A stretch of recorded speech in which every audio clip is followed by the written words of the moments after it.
विक्रम ने नींद में देखा कि एक स्त्री जिसका चेहरा नहीं दिखाई पड़ रहा है घूंघट में उसके बिस्तर के पास आकर उसकी तरफ पीठ रखकर खड़ी है। ये स्त्री पीछे से काफी खूबसूरत लग रही है। अचानक उसने महसूस किया कि वह स्त्री उसे पकड़कर झंझोड़ रही है। विक्रम नींद से तुरंत बिस्तर पर उठकर बैठ गया, लेकिन जब उसने अपने आजू बाजू देखा तो पाया अजय तो गहरी नींद में सो रहा है। फिर उसने सोचा कि मुझे किसने उठाया, क्या थी वह कहानी, क्या हुआ था विक्रम और अजय के साथ। इन्हीं सब बातों का रहस्य जानने के लिए बने रहिए हमारे साथ। स्वागत है आपका हमारे channel mysterious and horror stories में। दो जिगरी यार जो एक कॉलेज में एग्रीकल्चर की पढ़ाई किया करते थे। एक का नाम विक्रम और दूसरे का अजय था। दोनों ही दोस्तों को शौक था जंगल में घूमने का, जंगलों में जाना और उन पेड़ पौधों जड़ी बूटियों को एक्सप्लोर करना जो दुनिया की नजरों से छुपी है। फरवरी का महीना खत्म हो चुका था। मार्च महीने की शुरुआत के दिन थे और ठंडी धीरे धीरे खत्म होने को आई थी। जंगल में वसंत की पूरी तरह से बहार थी और ऐसा लगता जंगल झूमते हुए अपनी ही धुन में कोई मस्त गीत गा रहे हैं, कोई फाग गा रहे हैं।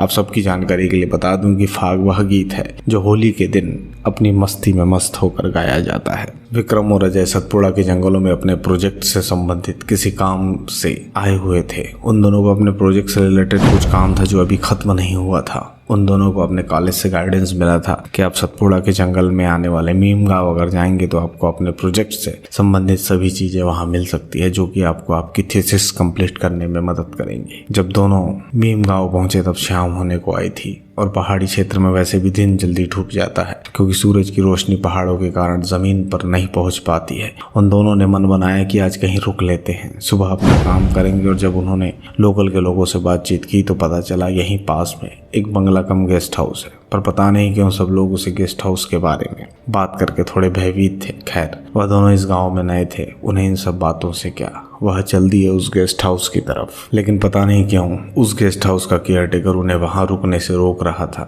और चाबी देने को राजी नहीं था। जब विक्रम के काफी समझाने पर, उसे पैसों का लालच देने पर वह आखिरकार राजी हो गया और विक्रम ने अजय को कहा, एक बात मेरे समझ में नहीं आ रही है, वो केयरटेकर इतनी खूबसूरत जगह पर आने से मना क्यों कर रहा था। विक्रम ने अजय की ओर देखकर उससे पूछा, अजय। तब अजय ने कहा, अरे हाँ, वो बात बताना तो मैं भूल ही गया तुमको।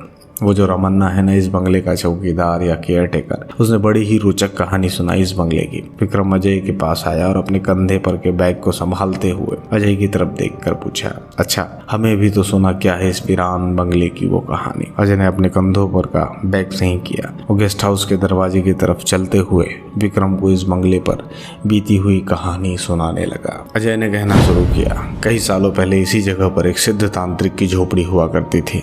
वह तांत्रिक बड़ा ही नेक दिल था। वह हमेशा लोगों की मदद किया करता। भूत प्रेत बाधा हो या फिर कोई और समस्या हो, वह चुटकियों में लोगों की सारी समस्या सुलझा देता था।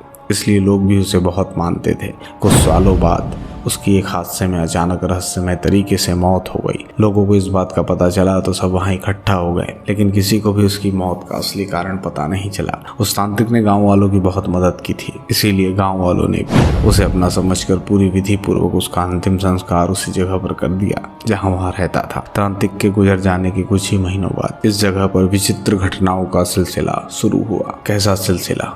उत्सुकता बस विक्रम ने अजय से पूछा। अजय ने आगे बताया कि हर अमावस्या की रात को जो भी युवा पुरुष उस इलाके से गुजरता है वह रहस्यमय तरीके से गायब हो जाता है और जो लोग आज तक गायब हुए हैं वह कभी वापस लौट कर नहीं आए। यहाँ के स्थानीय लोगों ने पुलिस प्रशासन और फॉरेस्ट डिपार्टमेंट के लोगों की मदद से खोए हुए लोगों को ढूंढने की बहुत कोशिश की, लेकिन उनके हाथ कुछ नहीं लगा। समय बीतता गया और हर अमावस्या की रात को एक युवा पुरुषों के गायब होने का सिलसिला चलता रहा। लोगों में यह डर फैल गया कि यहाँ पर जरूर किसी भूत प्रेत का वास है और वही लोगों को रहस्यमय तरीके से गायब कर रहा है। कुछ सालों बाद लोगों ने यहाँ से गुजरना पूरी तरह से बंद कर दिया। कुछ 20 साल पहले की बात है। होशंगाबाद शहर के एक जाने माने बिजनेसमैन ने इस जगह को खरीद कर यहाँ पर अपना एक आलीशान गेस्ट हाउस बना दिया और इसी गेस्ट हाउस के पास उन्होंने एक बंगला भी बनाया था ताकि वह इस जगह पर रह सकें। और गेस्ट हाउस इसलिए था कि इस जगह पर आने वाले लोग यहाँ पर रुक सकें और उन्हें यहाँ से एक अच्छी आमदनी हो सके। वह बिजनेसमैन जब अपनी फैमिली के साथ पहली बार यहाँ रहने आया तो एक रात को उनका 20 साल का लड़का अचानक कहीं गायब हो गया। उसने अपनी पूरी ताकत लगा दी अपने बच्चे को ढूंढने के लिए, लेकिन वो बच्चे को ढूंढने में नाकामयाब रहा। तब से वो अपनी फैमिली के साथ कभी यहाँ पर वापस लौट कर नहीं आया और उसने बंगलों की सारी जिम्मेदारी रमन्ना को दे दी और तब से वही इस बंगलों की देखरेख कर रहा है। लेकिन एक बात, वो रमन्ना कभी भी 6 बजे के बाद यहाँ रुकता नहीं है। इस बात को सुनने के बाद विक्रम अजय के साथ अपने कमरे में चला आया, लेकिन दोनों के मन में ही डर था और उन दोनों ने फैसला किया कि सुबह होते ही सबसे पहले यहाँ से चल देंगे और दोनों रात को कमरे में कहीं नहीं जाएंगे। शाम को 6 बजे उस केयर टेकर ने उन दोनों को खाना दिया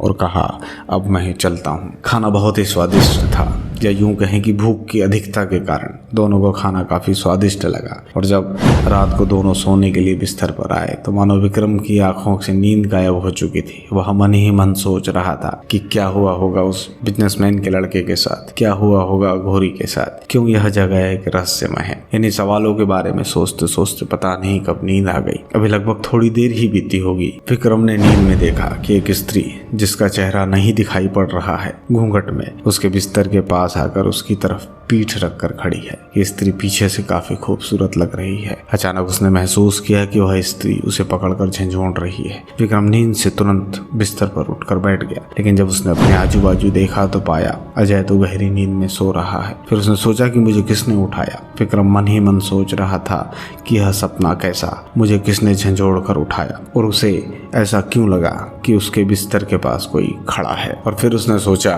कि शायद उसके मन का कोई वहम होगा, लेकिन उसे नींद में ऐसा क्यों लगा कि शायद उसके आजू बाजू कोई घूम रहा है। विक्रम यह सब बातें मन ही मन सोच रहा था कि जब उसका डर अचानक से बहुत ज्यादा हो गया तो उसने सोचा कि मैं अजय को उठाता हूँ। और जब उसने अजय को उठाया तब अजय गहरी नींद में था। उसने अजय को झंझोड़ कर उठाया और अजय को कहा, मुझे डर लग रहा है, पता नहीं क्यों मुझे ऐसा लग रहा है कि मेरे बिस्तर के पास कोई है।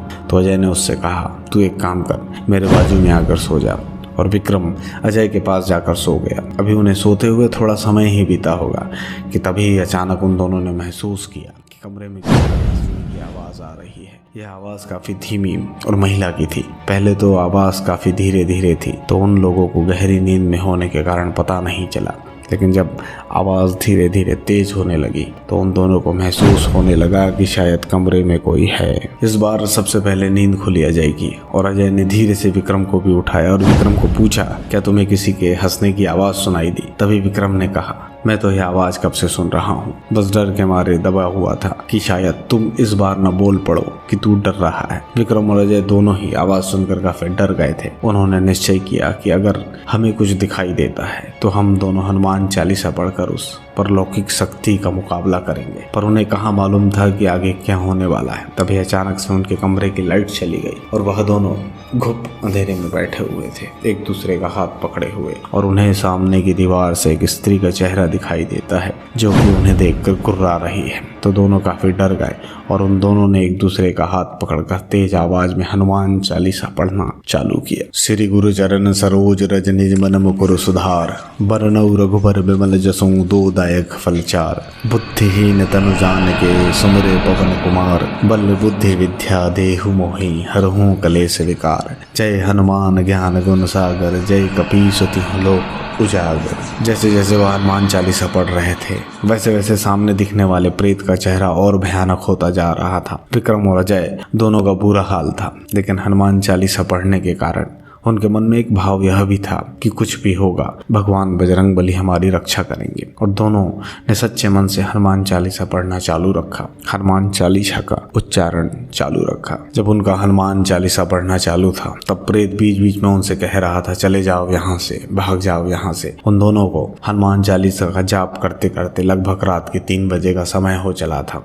और थोड़ी देर बाद जब उनके कमरे का बल्ब वापस फिर से जल पड़ा तो दोनों अपने कमरे से एक दूसरे का हाथ पकड़कर हनुमान चालीसा का पाठ करते हुए बाहर की तरफ भाग चले। और जब वह पूरी तरह से गेस्ट हाउस के बाहर आ गए तो सामने बड़ी सी चट्टान पर बैठकर उन्होंने कचरा इकट्ठा किया और अजय जो कि सिगरेट पीता था उसने आग लगा दी और दोनों पूरी रात आग के पास बैठे रहे सवेरा होने के इंतजार में। और जब सुबह 6 बजे रमन्ना आया तो उन्होंने अपने साथ बीती हुई पूरी घटना बताई। तो रमन्ना ने कहा, इसलिए मैं आप लोगों को मना कर रहा था और रमन्ना ने पूछा कि आप दोनों के शरीर पर कोई चोट तो नहीं आई। तब विक्रम ने अपने पैरों को देखा तो उसके पैरों पर कुछ खरोच के निशान थे, जबकि अजय के हाथों पर ऐसा लग रहा था जैसे किसी ने जोर से काटा हो। तभी रमन्ना ने कहा, लेकिन आप दोनों की किस्मत अच्छी है कि आप दोनों को कोई बड़ी चोट नहीं आई। दोनों रमन्ना के साथ अपने रूम पर वापस आए तो उन्होंने देखा उनका सामान पूरी तरह बिखरा पड़ा है। लगता था किसी ने उनके सामान को टटोलने की कोशिश की है। जब यह नजारा रमन्ना ने भी देखा तो उसका चेहरा भय से सफेद पड़ गया, लेकिन रमन्ना कुछ बोला नहीं।